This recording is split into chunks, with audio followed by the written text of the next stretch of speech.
seguindo no assunto de derivadas, a gente vai ver agora a regra da cadeia para a função composta.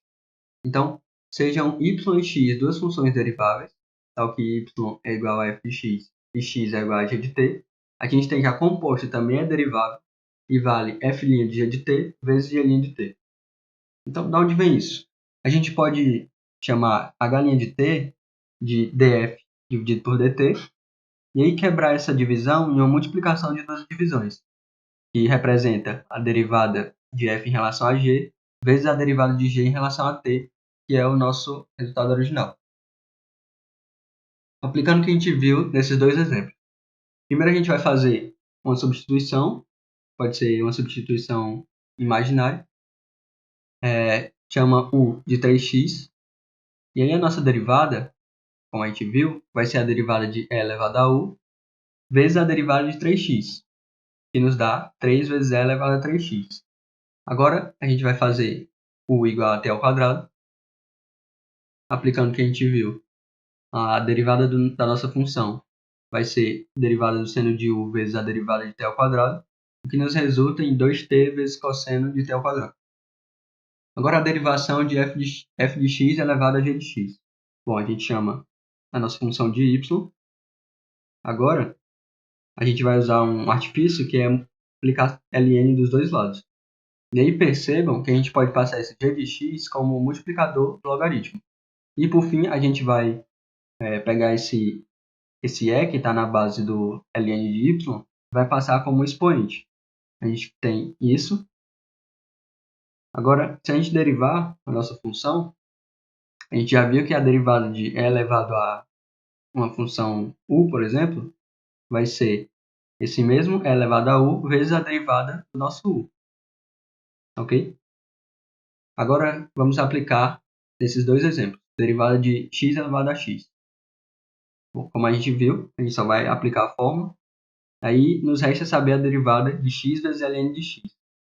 Que, se vocês lembrarem da regra do produto, vai resultar em ln de x mais 1.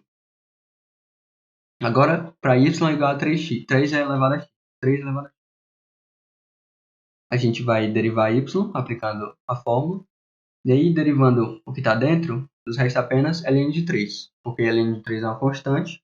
É como se saísse da derivada. E a derivada de x é 1. Agora, as derivadas arcotrigonométricas.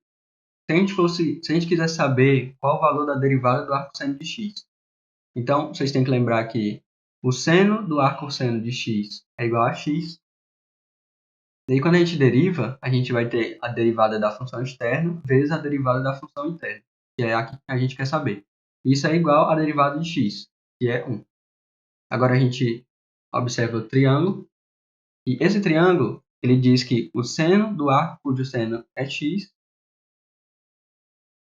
o seno desse ângulo vale x. Agora, qual seria o cosseno do arco cujo seno é x? Seria raiz de 1 menos x ao quadrado. Então, quando a gente passa o cosseno de arcosseno de x dividindo, a gente tem o resultado que a gente quer. Agora, a derivada do arco cujo cosseno é x. Novamente, a gente parte do mesmo de um resultado semelhante, que o cosseno do arco cujo cosseno é x vale x.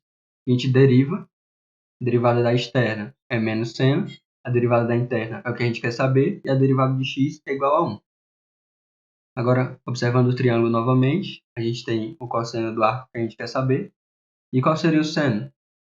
Seria raiz de 1 menos x ao quadrado. Então, a gente tem que a derivada do arco cosseno é 1 sobre menos raiz de 1 menos x ao quadrado. E qual a derivada do arco tangente?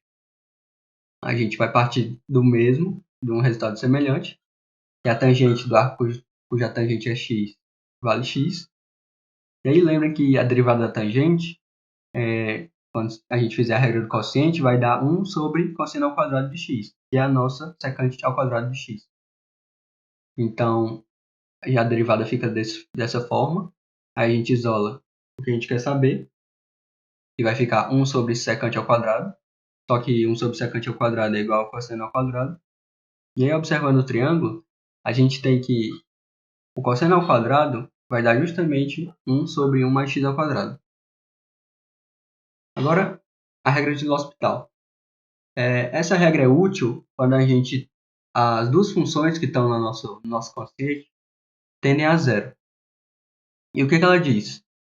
Se o limite da função que está no numerador e o limite da função que está no denominador for igual a zero, a gente pode substituir o limite da divisão dessas duas funções pelo limite da divisão das derivadas de cada função.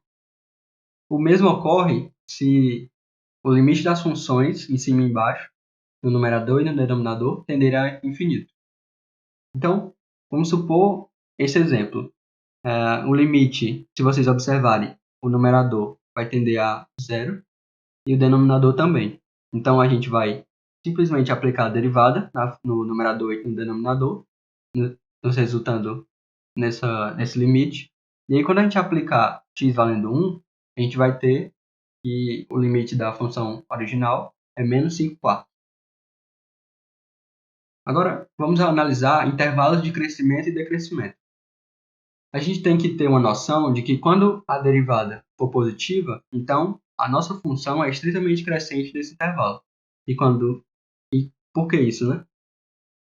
Se vocês perceberem na fórmula do limite da derivada, na verdade, como a nossa derivada é um limite, se o h é positivo, a gente tem que o numerador também deve ser positivo, para que a nossa derivada seja positiva. Então, para o numerador ser positivo, o próximo ponto no gráfico tem que ser maior do que o ponto anterior. Logo, a função é crescente. Analogamente, a gente vai ter que, se a derivada é negativa,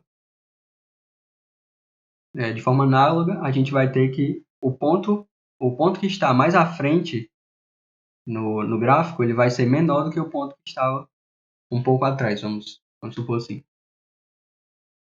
Agora, concavidade. Observem as figuras. Se a nossa função, o valor da nossa função, for maior do que o valor da tangente em determinado ponto, a gente diz que a função tem concavidade para cima. Outra forma de identificar isso é se a derivada segunda da nossa função for positiva. Ou de forma análoga, se a nossa função tem um valor menor do que o valor da nossa tangente, a gente diz que a função tem concavidade para baixo, e outra forma de identificar isso é a derivada segunda ser menor que zero. Antes de chegar em análise gráfica, que é um dos pontos mais importantes, a gente vai ver o ponto de inflexão. Esse conceito é simples. O ponto de inflexão simplesmente é o ponto onde a curva muda, muda para qual concavidade ele vai. Então, por exemplo, na figura, a partir do ponto A, a nossa figura ela era curva para baixo e agora ela vai ficar curvada para cima. Agora, análise e esboço do gráfico. A gente precisa desses 6 tópicos para fazer uma boa análise e esboço de um gráfico. Então, primeiro, a gente tem que analisar o domínio da função para saber quais pontos ela vai estar definida. Tem que analisar onde a função vai crescer ou decrescer e analisar a concavidade e o ponto de inflexão. Depois, analisar os limites laterais para saber se ela vai ser descontínua. Analisar os limites com o x tendendo a mais infinito e menos infinito para saber como ela vai se comportar nas extremidades. E analisar as raízes da função para saber onde a função vai tocar no eixo x. Vamos para uma abordagem prática. Se a gente pegar a função x ao cubo menos x ao quadrado menos x mais 1, a gente pode fatorá-la, chegando nessa expressão. Agora, a derivada da nossa função é 3x ao quadrado menos 2x menos 1, que a gente pode fatorar novamente e chegar nesse resultado. E aí observem que as raízes da nossa derivada é justamente o ponto onde vai mudar o crescimento ou o decrescimento. Então, quando a nossa f' é positiva, como a gente viu nos slides anteriores, a nossa f é crescente. Quando a nossa f' é negativa, ou seja, nesse caso a partir do menos 1/3, a nossa f é decrescente. E quando a nossa f' passa por 1, a nossa f, a partir de 1, vai crescer novamente. Agora a concavidade. A nossa derivada segunda, ela vai ser negativa para valores de x menores que 1/3, vai ser positiva para valores de x maiores que 1/3. Ou seja, a nossa f ela vai ser curva para baixo, quando tiver para valores de x menores que 1/3, e vai ser curva para cima para valores de x maiores que 1/3. E por fim, o nosso limite da função, quando o x tende a mais infinito, vai ser mais infinito. E o valor da função, do limite da função, quando o x tende a menos infinito, é menos infinito. Então, observe no esboço do gráfico.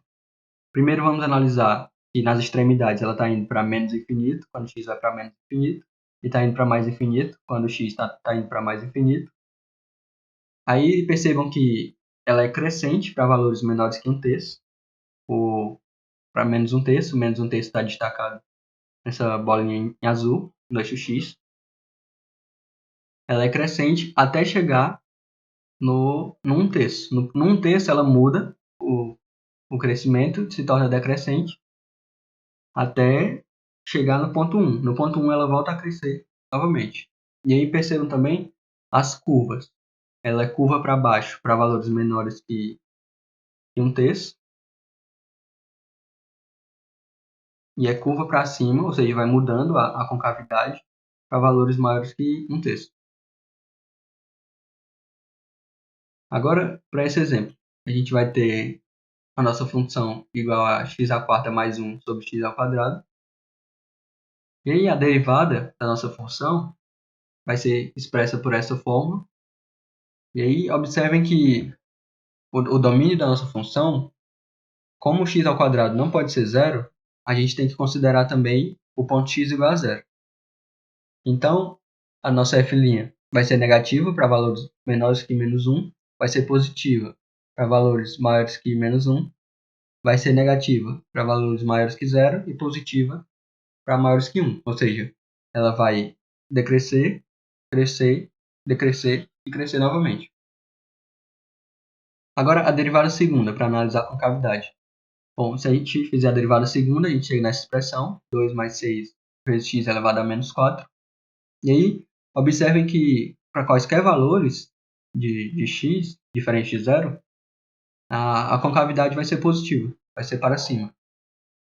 Agora, analisando os limites, a gente tem que, se a nossa função, se x for para mais infinito ou para menos infinito, a nossa função sempre está tendendo para mais infinito.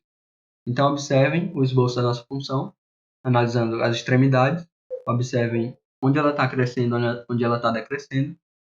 Observem que as duas concavidades são para cima, côncava para cima. E é isso.